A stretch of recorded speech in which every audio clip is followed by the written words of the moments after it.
ఈ విశ్వమే విష్ణువు. ఈ విశ్వంలో ఉండే పెద్ద పెద్ద గ్రహాలు, నక్షత్రాలు ఈ విష్ణువు నడిపించే అణువులు. అలాంటిది గోవర్ధనగిరి ఆ విష్ణువుకి ఇసుక రేణువులో 1,00,000వ వంతు కూడా కాదు. అందుకే గోవర్ధనగిరిని విష్ణువే అయిన శ్రీకృష్ణుడు తన చిటికెన వేలుతో ఎత్తాడు. ఒక గొడుగులా ఎత్తిపట్టుకున్న ఆ గోవర్ధనగిరి కిందకు బృందావన ప్రజలు, పశువులు చేరాయి. 7 రోజుల పాటు ఇంద్రుడు వర్షం కురిపిస్తూనే ఉన్నాడు.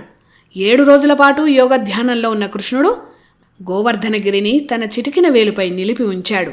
ఇంద్రుడి రాళ్ల వర్షాలు కృష్ణుడు ముందు పనిచేయలేదు. ఆఖరికి ఇంద్రుడే కృష్ణుడి ముందు మోకరిల్లాల్సి వచ్చింది.